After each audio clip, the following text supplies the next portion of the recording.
4 PM news network में दोस्तों आपका स्वागत है। मैं हूं आपके साथ राशिद ज़हीर। 4 PM की कई डिबेट्स में जब मुझसे सवाल पूछा गया कि साहब महागठबंधन में सब कुछ सही नहीं है, आखिरकार गोदी मीडिया जो बता रहा था कि एनडीए में अगर उथल पुथल है तो इंडिया गठबंधन में भी ऐसा ही है, तेजस्वी यादव नहीं मिल रहे हैं, राहुल गांधी समय नहीं दे रहे हैं, तो मैंने हर एक डिबेट में ये कहा कि ये सब चीज़ें समझ जाएंगी। ये शुरुआत में हुआ करता है।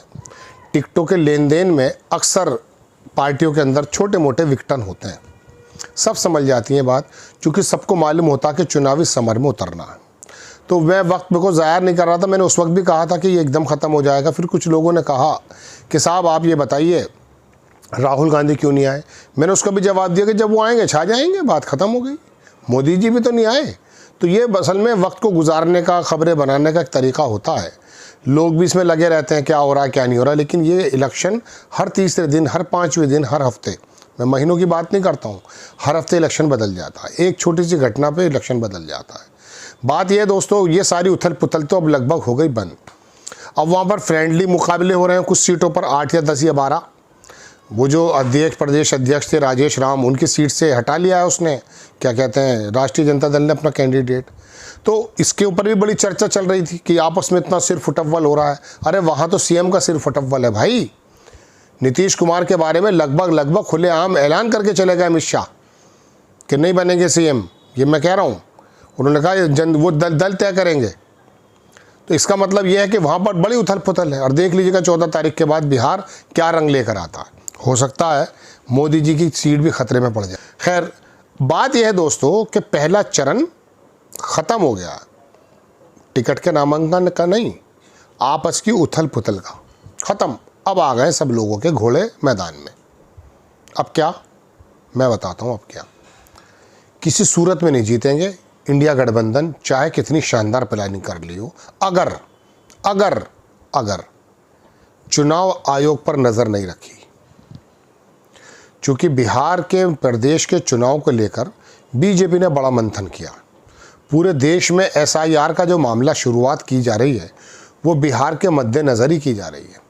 चूँकि बिहार में अगर ये सरकार नहीं बनी तो याद रखिएगा नीतीश कुमार की तलवार लटकती रहेगी बाकी 3.5, पौने 4 साल तक केंद्र के गले पर, मोदी जी की सरकार के गले पर। तो ऐसे में बिहार की सरकार को पलटना इसलिए ज़्यादा ज़रूरी है, बीजेपी का कैंडिडेट इसलाना इसलिए ज़रूरी है, चूँकि नीतीश कुमार की पार्टी में तो सेंध लग चुकी है। बस बीजेपी का मुख्यमंत्री वहाँ पर आना है और वो लोग इधर आने हैं, जैसा कि महाराष्ट्र में हुआ है। और तभी ये खतरा ख़त्म होगा। उसके बाद फिर जाएंगे वो आंध्र प्रदेश, दूसरी लकड़ी वहाँ पर है। लेकिन एक तरफ से तो ख़त्म हो जाएगा। ये नीतीश कुमार की जो पलटी फलटी सल्टी ज़माने से सुन रहे हैं आप, और उसका मिजाज का भी मालूम नहीं होता। वो 7 मिनट में फैसले ले लेता है बंदा। और इसका फ़िलहाल ये रूप भी देखने को मिला है। लोग तो यही सोच रहे थे बीमार पड़ गए हैं, मानसिक स्वस्थ नहीं है, लेकिन वो तो आ गए, ज़बरदस्त पारी खेल रहे हैं। तो बीजेपी की मंशा ये ज़रूरी। अब ऐसे में उन्होंने देखा कि यार ये जो यहाँ ना तो हिंदू मुस्लिम कार्ड चलता है, ना हमारा हिंदुत्व काम करता है, घुसपैठिया हमारा फेल हो गया। बुर्का लेकर आए थे, वो बुर्का उनको उड़ा के वापस भेज दिया। कुछ हो नहीं रहा है। गिरिराज मुँह से गलाजत निकाल रहा है, कुछ नहीं हो रहा है वहाँ तो दरअसल वो वोटर तो इतना अवेयर है शुरू से ही, कमाल है बिहार की धरती। तो ऐसे में दोस्तों उन्होंने SIR के मद्देनज़र जो काट छाट हुई है, मुस्लिम एरियो में 10 लाख वोट काट दिए गए 5 सीटों पर। बताइए क्या कर सकते हैं आप। तो ये वाला खेल अब बहरहाल जो भी उन्होंने दिया है, प्लेइंग लेवल फील्ड जो जिस तरह से भी दिया है चुनाव आयोग ने, उस पर खेलना पड़ेगा। हालांकि बेहतर तो ये था कि जब तक ये SIR की त्रुटियाँ, ये गलतियाँ सामने ना आ जाएँ, इनको इलेक्शन ही नहीं कराना चाहिए था, मतलब लड़ना नहीं चाहिए था। लेकिन वो बहरहाल बांग्लादेश बना देते, फिर ऐसी जीत ली थी वो। तो दोस्तों बात यह है कि ऐसे में जहां बीजेपी को अपना कैंडिडेट हर हाल में जिताना ही जिताना है और चुनाव आयोग के माध्यम से तैयारी पूरी कर ली गई है, पता ही नहीं चला कितने वोट कहां बढ़ गए हैं, कितने कहां घट गए हैं। ऐसे में चुनाव आयोग पर शाम को 5 बजे के बाद राष्ट्रीय जनता दल का कार्यकर्ता, कांग्रेस के कार्यकर्ता अगर हैं तो ऐसा नहीं घर में जाके बैठ जाएं, वीडियो रिकॉर्डिंग करें उस भीड़ की जो एकदम 12% बढ़ा देता है, 7% बढ़ा देता है। वहाँ खेल इतना बड़ा होता है कि अंदाज़ा नहीं कर पाते आप। पिछली बार 2020 में एनडीए और आरजेडी कांग्रेस इंडिया गठबंधन को ही कह लें, उस वक्त था नहीं शायद ये, तो मैं आपको बता ये रहा हूं कि इसमें 10-12-14 हज़ार वोटों का फर्क था सिर्फ, लेकिन देखिए सरकार उनकी बन गई। तो ऐसे में दोस्तों अब जो अगला मरहला है वो चुनाव आयोग की तथाकथित चोरी के जो आरोपों से शक हुआ है उस पर लगाम लगाने का है। अगर बीच में ये सोच लिया गया कि नहीं हमारा काम पूरा हो गया, ना ना ना ना ना, वोट का प्रतिशत तो बढ़ाना है, लेकिन सबसे ज़्यादा चोरों पर नज़र रखनी है, जिनको चोर कहा जा रहा है, मैंने किसी का नाम नहीं लिया है।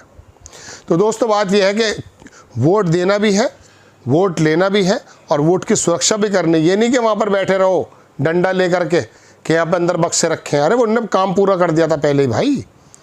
वो 99% चार्ज मिलती हैं ईवीएम की मशीनें इस्तेमाल होने के बाद भी, समझ गए। तो ये अजीब बात है। हमने गाड़ियों को देखा था कि चलती रहती है तो गाड़ी की बैटरी चार्ज होती रहती है, लेकिन बंद होने के बाद भी खोला 1 महीने बाद, 20 दिन बाद, 10 दिन बाद तो 99% मिलती हैं बैटरियाँ। ये कमाल है। तो ये कमाल सारे होते हैं, जवाब वो देता नहीं है। वो शेर शायरी करके चला जाता था पिछला वाला, इस बार जो है सलीम जावेद के डायलॉग बोलता है। तो दोस्तों बात यह है कि अगर चुनाव आयोग पर नज़र नहीं रखी गई, उसके क्रियाकलापों पर बाकायदा ऐसा, क्योंकि ये काम मास का है, पार्टी के कार्यकर्ताओं का है, लोग तो अपने वोट देकर चले जाएंगे, बाकी जिम्मेदारी आपकी बनती है हिफाजत से करना।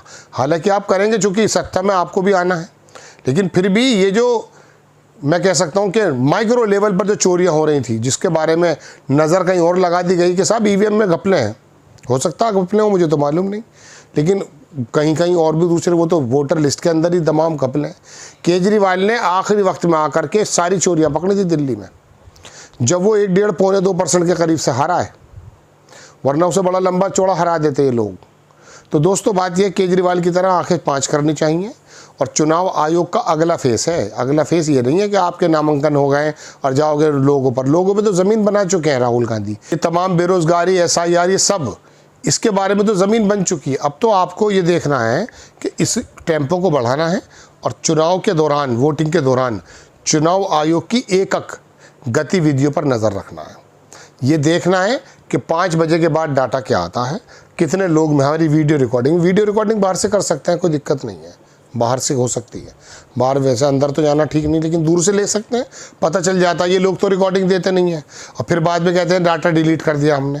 फिर डांट मिलती है हाई कोर्ट के कई सारे मामलों में।